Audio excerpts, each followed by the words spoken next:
Hello friends, welcome to S academy. आज हो गया 5 जून और आज के इस वीडियो में हम लोग करने वाले हैं डेली करेंट अफेयर के क्वेश्चंस जो कि आपके आने वाले एग्जाम बीपीएससी बिहार दरोगा बिहार स्टेट के लिए बहुत ही इंपॉर्टेंट है। और ये सारे इंपॉर्टेंट क्वेश्चंस एमसीक्यू के फॉर्म में करेंगे और क्वेश्चंस का पीडीएफ आप हमारे टेलीग्राम ग्रुप में जाकर डाउनलोड कर सकते हैं। लिंक दिया गया है डिस्क्रिप्शन में, वहाँ से आप जुड़ सकते हैं। तो चलिए शुरू करते हैं और पहला क्वेश्चन देखते हैं। केंद्र सरकार ने हाल ही में किस पोर्ट ट्रस्ट का नाम बदलकर श्यामा प्रसाद मुखर्जी न्यास करने की मंजूरी दी है? तो कौन सा पोर्ट है जिसका नाम बदला जा रहा है और श्यामा प्रसाद मुखर्जी न्यास के रूप में रखा जा रहा है? इस पोर्ट का नाम है कोलकाता पोर्ट ट्रस्ट और ये वेस्ट बंगाल में पड़ता है। और इसमें बताया गया है कि जो प्रधानमंत्री मोदी ने कोलकाता बंदरगाह की 150वीं जयंती के उद्घाटन के समारोह के अवसर पर 12 जनवरी 2020 को कोलकाता बंदरगाह का नाम बदलकर जनसंघ के संस्थापक श्यामा प्रसाद मुखर्जी के नाम पर रखने की घोषणा की है। और प्रधानमंत्री मोदी ने कहा था कि मुखर्जी बंगाल के थे और औद्योगिकीकरण में अद्भुत में से एक थे। ऐसे में बंदरगाह का नाम मुखर्जी के नाम पर रखना एक जरूरी कदम है। और कोलकाता बंदरगाह एक प्रमुख बंदरगाह होने के साथ साथ नदी के किनारे स्थित देश का पहला बंदरगाह है और कोलकाता पोर्ट की गिनती देश के सबसे बड़े बंदरगाह में होती है। तो इसलिए राइट आंसर होगा आपका ऑप्शन ए। अगला क्वेश्चन देखते हैं। फिनलैंड में भारत का नया राजदूत हाल ही में किसे नियुक्त किया गया है? फिनलैंड में भारत का एम्बेसडर किसे नियुक्त किया गया है?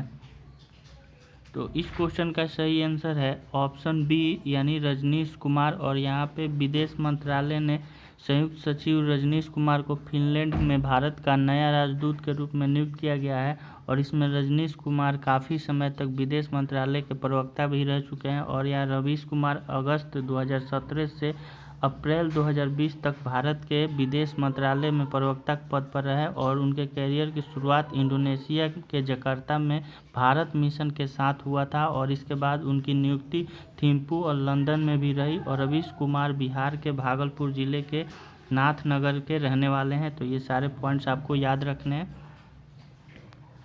अगला क्वेश्चन है, हाल ही में किस देश ने 16 जून से 4 चाइनीज एयरलाइंस पर रोक लगाने का फैसला किया? तो जो भी यहाँ एयरलाइंस है चाइनीज़ के, वहाँ पे रोक लगा दिया गया है और ऐसा करने वाला देश है अमेरिका। और अमेरिका ने हाल ही में बताया है कि जो विमान कंपनी को इजाज़त नहीं दिए जाने का जवाब देते हुए ट्रंप प्रशासन ने चीनी विमानों के अमेरिका में प्रवेश पर रोक लगाने का फैसला किया है। और इससे दोनों देशों में ट्रेड और ट्रेवल्स को लेकर तनाव और बढ़ गया है। और अमेरिका के जो परिवहन विभाग है, इन्होंने 16 जून से 4 चाइनीज़ एयरलाइंस पर रोक लगाने का फैसला किया है। और इन कंपनियों के विमान ना तो अमेरिका में आएंगे और ना ही अमेरिका से चीन के लिए उड़ान भरेंगे। तो राइट आंसर होगा आपका ऑप्शन डी। अगला क्वेश्चन है, भारतीय उद्योग परिसंघ यानी कॉन्फेडरेशन ऑफ इंडियन इंडस्ट्री का नया अध्यक्ष हाल ही में किसे नियुक्त किया गया है? तो इस क्वेश्चन का सही आंसर होगा उदय कोटक। और ऑप्शन ए जो है राइट आंसर है। कोटक महिंद्रा बैंक के मौजूदा सीईओ उदय कोटक को अब 2021 के लिए उद्योग संगठन भारतीय उद्योग परिसंघ का अध्यक्ष नियुक्त किया गया है। उनसे पहले किर्लोस्कर सिस्टम्स लिमिटेड के मैनेजिंग डायरेक्टर और वाइस चेयरमैन टोयोटा किर्लोस्कर इस पद पर नियुक्त थे। बजाज फिनवर्स लिमिटेड के चेयरमैन और प्रबंध निदेशक संजीव बजाज सीईओ और उपाध्यक्ष चुने गए हैं। तो यहाँ पे आपका राइट आंसर होगा ऑप्शन ए। अगला क्वेश्चन है, अमेरिका में यूजर की सूचनाएं एकत्र करने के आरोप में गूगल पर कितने करोड़ रुपए का मुकदमा किया गया? गूगल पे अमेरिका के द्वारा एक फ़ाइन लगाया गया है। तो इस क्वेश्चन का सही आंसर होगा 5 अरब डॉलर यानी ऑप्शन बी। और गूगल पर अपने यूजर्स पर नज़र रखने का आरोप लगा है और यूजर्स की ऑनलाइन एक्टिविटी को ट्रैक करने का भी आरोप गूगल के खिलाफ कैलिफोर्निया में 5 अरब डॉलर का एक मुकदमा दर्ज हुआ है। और अमेरिका के कैलिफोर्निया के उत्तरी जिले के जिला न्यायालय में यह केस दर्ज हुआ। और गूगल पर यह क्रोम ब्राउज़र के अवैध रूप से प्राइवेट मोड में यूजर्स की निगरानी का आरोप है। तो राइट आंसर होगा आपका ऑप्शन बी।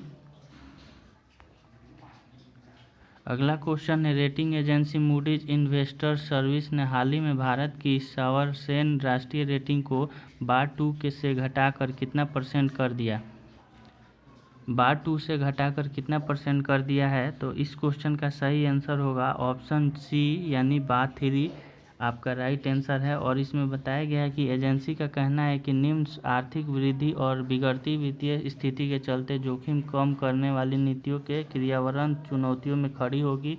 और मूडीज ने भारत स्थानीय मुद्रा वरिष्ठ बिना गारंटी वाले रेटिंग को बार 2 से घटाकर बार 3 कर दिया है। और इसके साथ ही अल्पनिक स्थानीय मुद्रा रेटिंग को भी P2 से घटाकर P3 में ला दिया है। और मूडीज ने इससे पहले नवंबर 2017 में 13 साल के अंतराल के बाद भारत की सॉवरेन क्रेडिट रेटिंग का एक पायदान चढ़ाकर बार 2 किया था। तो राइट आंसर होगा आपका ऑप्शन सी। अगला क्वेश्चन है, कुवैत में भारत का नया राजदूत हाल ही में किसे नियुक्त किया गया है। तो कुवैत के भारतीय एम्बेसडर कौन बनाए गए हैं, तो इस क्वेश्चन का सही आंसर होगा CB जॉर्ज यानी ऑप्शन ए। और 1993 बैच के IAS अधिकारी CB जॉर्ज को कुवैत में भारत का अगला राजदूत के रूप में नियुक्त किया गया है। और वे वर्तमान में स्विट्जरलैंड के भारतीय राजदूत के रूप में कार्यरत हैं। CB जॉर्ज कुवैत में भारत के वर्तमान राजदूत के जीवा सागर का स्थान लेंगे। और जीवा सागर जो कि जनवरी 2018 से कुवैत में भारत के राजदूत में पदभार ग्रहण किया था। अगला क्वेश्चन है, हाल ही में किस राज्य सरकार ने कॉन्टैक्ट ट्रेसिंग की सुविधा हेतु सैलून और ब्यूटी पार्लर जैसी सेवाओं के लिए आधार कार्ड को अनिवार्य कर दिया है। इस क्वेश्चन का सही आंसर है तमिलनाडु। और कोरोना वायरस के कारण जो जारी युद्ध के बीच सरकार ने देश के अर्थव्यवस्था को गति देने के लिए कई तरह से कारोबारों को खोलने की इजाज़त दी है। तमिलनाडु में अब बाल कटाने और ब्यूटी पार्लर्स की सेवा लेने के आधार कार्ड को अनिवार्य कर दिया है। और यहाँ राज्य सरकार का दलील है कि कोरोना संक्रमण को ट्रेस करने के लिए यह आसानी होगा।